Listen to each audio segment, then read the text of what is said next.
देखिए सेक्शन 84 कह रहा है कि कोई भी ऐसी चीज ऑफेंस नहीं है जो करते वक्त उस व्यक्ति जिस टाइम वो कर रहा है, मैं बार बार इसको एम्फेसाइज क्यों कर रही हूँ, क्योंकि कभी कभी कुछ लोगों को दौरा पड़ता है, वो कुछ देर ठीक रहते हैं, कुछ देर अनफिट हो जाते हैं, अनसाउंड हो जाते हैं। तो जिस टाइम जिस एक्ट को उसने किया उस टाइम पीरियड के लिए वो अनसाउंड होना चाहिए, और इस अनसाउंडनेस ऑफ माइंड की वजह से वो इनकेपेबल होना चाहिए कि उसको ये नहीं पता कि जो वो एक्ट कर रहा है उसका नेचर क्या है और उसका कॉन्सिक्वेंस क्या है।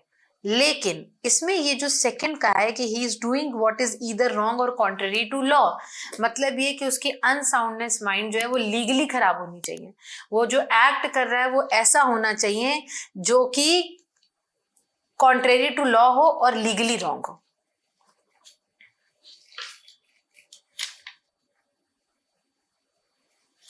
जैसे कि, और इसको हम कैसे एनालाइज करते हैं, I give you one example. एक ने मर्डर किया और मर्डर करने के बाद वो पुलिस के सायरन को सुन के भाग रहा था।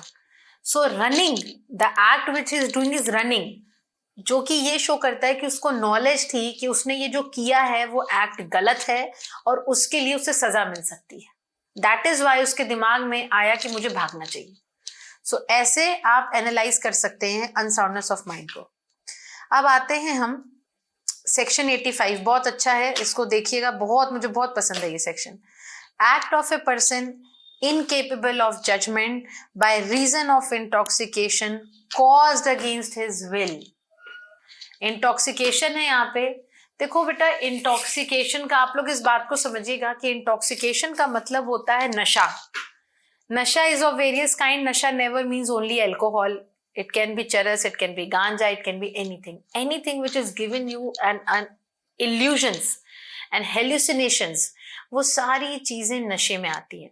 तो अगर आप कहीं पे नशा कर रहे हैं जो वो ऐसा नशा है जो आपके अगेंस्ट विल है, याद रखिएगा ये इंटॉक्सिकेशन की बात कर रहा है, अगेंस्ट विल।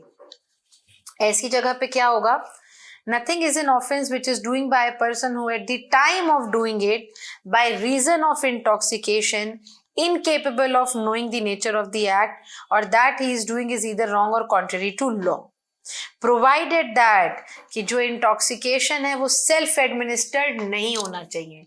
इसका मतलब ये है कि ये सेक्शन बहुत ही क्लियरली कह रहा है कि एक समय आप इंटॉक्सिकेटेड हैं, उस इंटॉक्सिकेशन ऑफ माइंड में आप कोई ऐसा एक्ट कर जाते हैं जो कि कॉन्ट्रेरी टू लॉ है।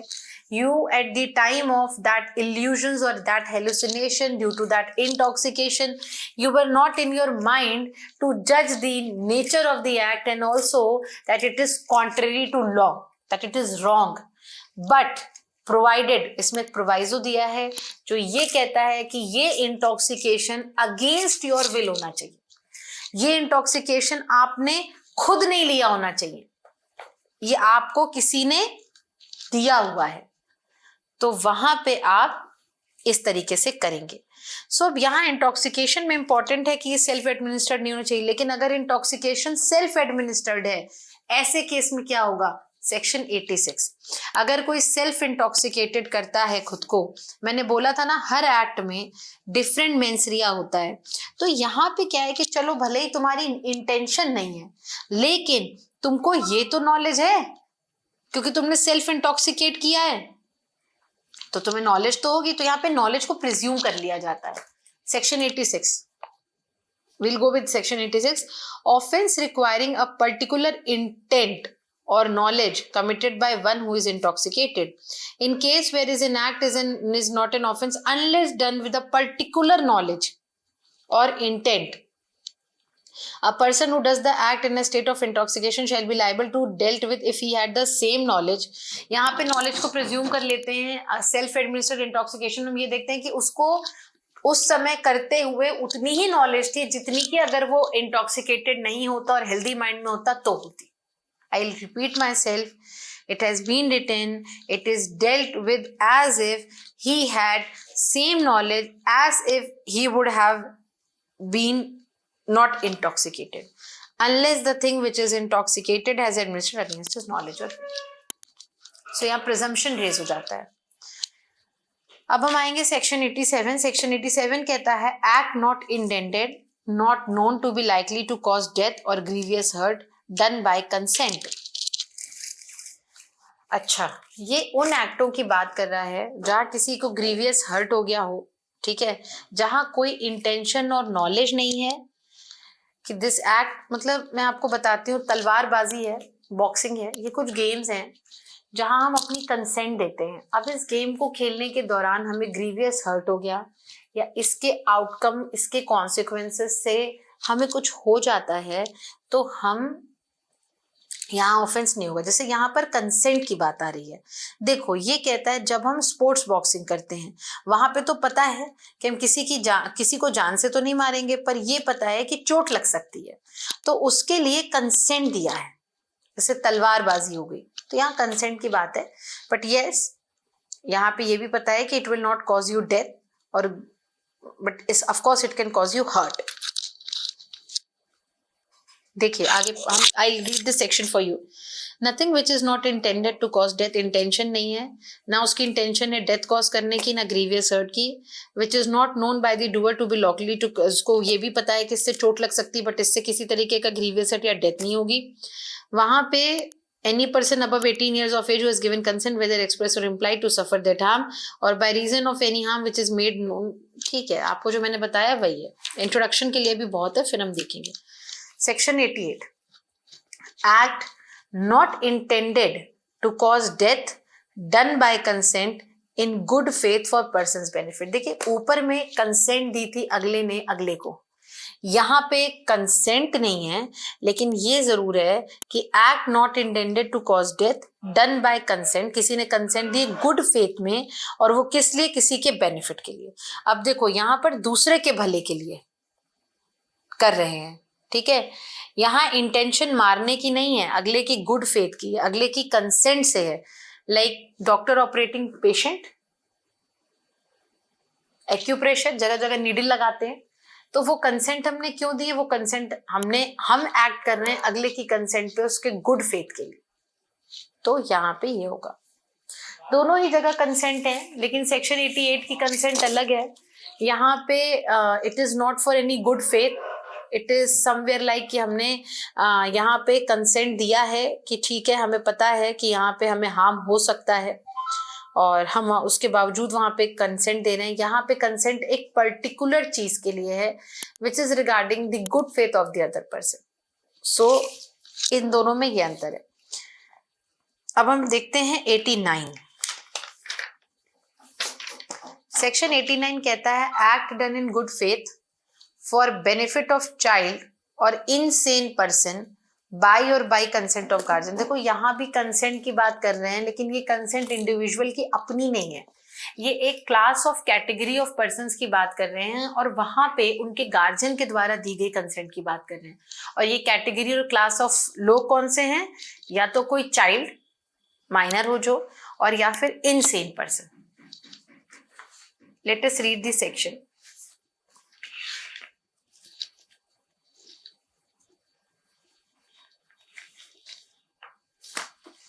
Section 89 में प्रोवाइजोस भी हैं, हम उसको भी देखेंगे। Okay, so forwarding towards next, section 89, act done in good faith for benefit of child और इनसेन पर्सन बाय और बाय कंसेंट ऑफ गार्जियन। देखिए बेसिकली अगर हम इसकी हेडिंग को रीड करें तो ये दो class of category of persons की बात करता है। ये उन लोगों को डिफेंड कर रहा है जो किसी बच्चे के गार्जियन हो, और बच्चे के हित में, याद रखिएगा फैसला जो भी गार्जियन का हो वो बच्चे के हित में होना चाहिए, ठीक है, उसके बेनिफिट में होना चाहिए। और या फिर कोई इनसेन पर्सन, उसके लिए कोई लिया हुआ फैसला थ्रू गार्जियन, तो इस केस में कोई भी ऑफेंस उस गार्जियन के लिए को कंसिडर नहीं किया जाएगा। अच्छा, इसमें एक बात और समझिएगा, अगर मैं आपको बहुत अच्छा एग्जांपल देती हूँ डे टू डे लाइफ का। बच्चे छोटे होते हैं, वो बीमार हो जाते हैं, बच्चे छोटे होते हैं, उन्हें कोई दिक्कत आ जाती है, कभी मेजर ऑपरेशंस की जरूरत पड़ती है, तो वहां पे उनका फैसला कौन लेता है, उनके बेटरमेंट के लिए है, उनकी हेल्दी लाइफ के लिए, तो ये फैसला वो गार्जियन लेते हैं। और ऐसे फैसले को कोर्ट ने, अगर वो बेनिफिट में लिया गया है, तो वो फैसला नो ऑफेंस में आएगा।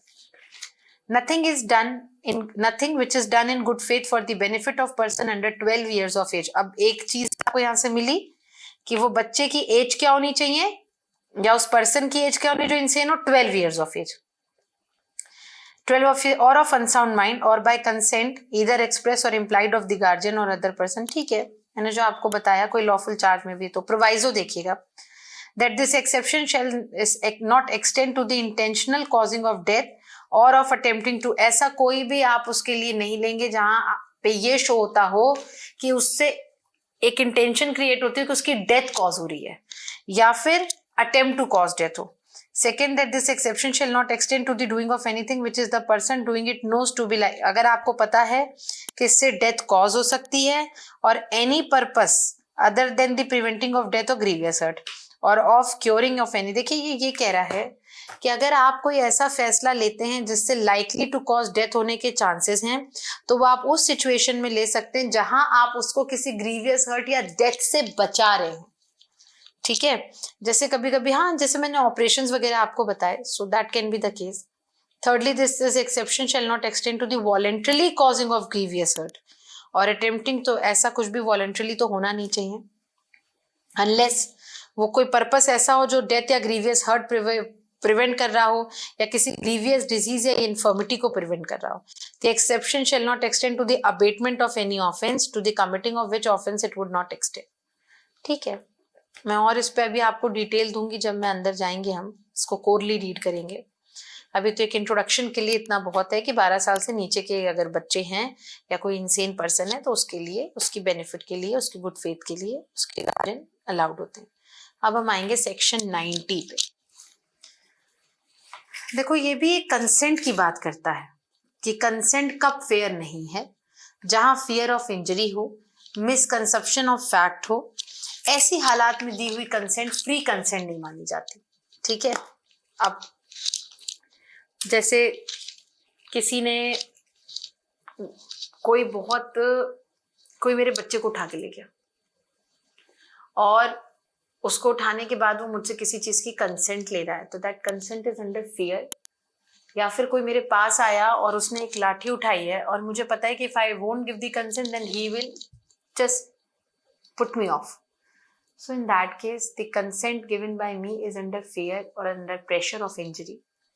मिसकंसेप्शन ऑफ फैक्ट, इस बुक पे लिखा सीआरपीसी है, बता आप मुझे सीपीसी रहे हैं और मुझे सीपीसी बता करके आपने मुझसे कोई कंसेंट ले ली. आपने मुझे एक जमीन दिखाई, वो जमीन आपकी नहीं है, आपने मुझे जमीन दिखा दी, आपने मुझे उसके नकली पेपर दिखा दिए और आपने मुझे रजिस्ट्री कर दी. So the act here is done with the misconception of fact.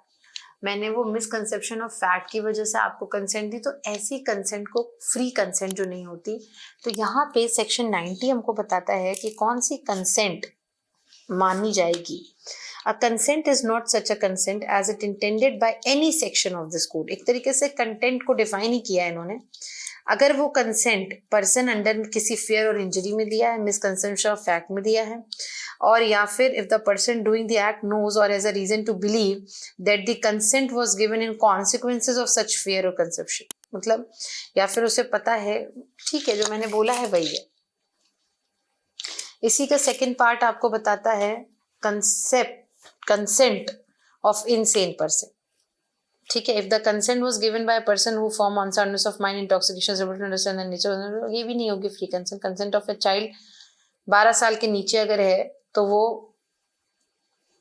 भी consent properly full consent नहीं होती. अब अगर हम सेक्शन 91 एक्सक्लूजन, सेक्शन 91 किसी काम का नहीं है. अब हम आएंगे, अच्छा अब मैं आपको बताऊंगी स्पेसिफिक एक्सेप्शंस. ये तो हमने जनरल एक्सेप्शन पढ़ी, अब आप स्पेसिफिक एक्सेप्शन सुनिएगा क्या होता है. स्पेसिफिक एक्सेप्शन जो है वो स्पेसिफिकली उसी ऑफेंस के लिए पर्टिकुलरली होती है. लाइक सेक्शन 300 डिफाइन करता है मर्डर. अब देखो इसकी पनिशमेंट डिफाइंड है 302 में. अब इसकी एक्सेप्शंस देखनी है आपको. If you see the heading of exception 1, ठीक है, मतलब स्पेसिफिक एक्सेप्शन का मतलब है जो उसी पर्टिकुलर उसके साथ डील करता है. जनरल एक्सेप्शन का क्या है, इंटॉक्सिकेशन का केस है, कोई भी ऑफेंस हुआ हो, इंटॉक्सिकेशन का डिफेंस लेना है. यहाँ पे क्या है कि ये एक्सेप्शन सिर्फ इस ऑफेंस के लिए दी गई है और इसी केस में एग्जेम्प्ट की जाएगी, इस पे ये जनरल एक्सेप्शंस नहीं लगेंगी।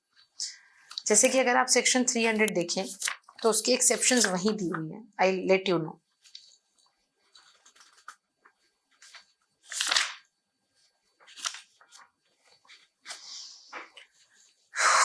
Murder exception 1, when culpable homicide is not murder if the offendant wills deprived of the power of self control by grave and, ये देखिए grave and sudden provocation की बात करता है, causative death of a person who gave the provocation any person by mistake or accident। तो ठीक है, ये अगर मर्डर का केस आता है तो वही एक्सेप्शंस लगेंगी जो यहां दी गई हैं स्पेसिफिकली। मतलब it is murder but due to some exceptions it is not. हम इस एक्सेप्शन से मर्डर को कल्पेबल होमिसाइड में चेंज कर देते हैं, पहली एक्सेप्शन। अब देखो जैसे आपने 334 में पढ़ा था, 334 मैंने आपको पढ़ाया था, याद है ना, causing death on grave and sudden provocation use किया हुआ है, तो सजा कम हो गई। अब वो सिर्फ हर्ट के केस में लिखा हुआ है, तो वो एक्सेप्शन सिर्फ उसी सेक्शन के लिए है। मतलब अगर किसी को आप ग्रेव एंड प्रोवोकेशन से हर्ट हो रहे हैं तो 334 में उसका एक्सेप्शन वही दिया हुआ है, ठीक है।